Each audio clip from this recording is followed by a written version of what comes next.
तर या ठिकाणी पहा, त्रिकोणी शेत किती एकर आहे हे कसे मोजायचे पहा. आता मागच्या व्हिडिओमध्ये आपण चौरसाकृती शेत, आयताकृती शेत जर असेल तर कसं मोजायचं, किती गुंठे आहे, किती एकर आहे हे पाहिलं होतं. आता मग त्याच्यावर कमेंट आले की सर त्रिकोणी आकाराचं शेत असेल तर कसं मोजायचं. तर पहा या व्हिडिओमध्ये आपण पाहूया. तर या ठिकाणी पहा, आता या व्हिडिओमध्ये आपण जर शेत हे काटकोनी त्रिकोण या आकारामध्ये असेल तर ते शेत कसं मोजायचं पहा, किती एकर आहे, किती गुंठे आहे. आता या ठिकाणी आपण एक उदाहरण घेतलेलं आहे. जर उंची ही 300 फूट असेल, म्हणजे एक बाजू 300 फूट, एक बाजू 400 फूट आणि एक बाजू 500 फूट असेल, तर काय करायचं पहा. आता हा काटकोन त्रिकोण तयार झालेला आहे. तर काटकोन त्रिकोणाचं क्षेत्रफळ काढण्याचं सूत्र असतं 1/2 गुणिले पाया गुणिले उंची. पहा हे सूत्र ध्यानात ठेवा, कधीही तुम्हाला कामी येईल. पाया गुणिले उंची.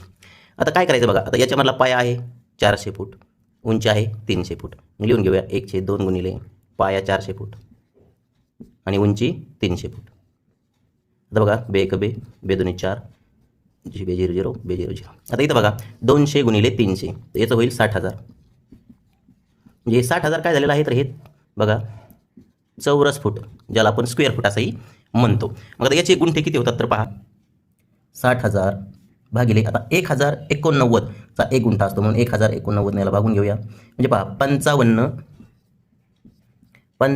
गुंठे, 55 गुंठे हे क्षेत्र आहे, म्हणजे ही जमीन 55 गुंठे आहे. आता याला जर किती एकर आहे असं जर काढायचं असेल तर काय करायचं पहा. आता 55 गुंठे तर 40 गुंठ्याचा 1 एकर होतो. म्हणजे बघा 40 गुंठ्याचा 1 एकर म्हणजे 1 एकर ओवरती 15 गुंठे, 15 गुंठे, 1 एकर 15 गुंठे एवढी ही जमीन आहे. आता तुमचं शेत हे कोणत्या आकाराचं आहे कमेंटमध्ये नक्की सांगा.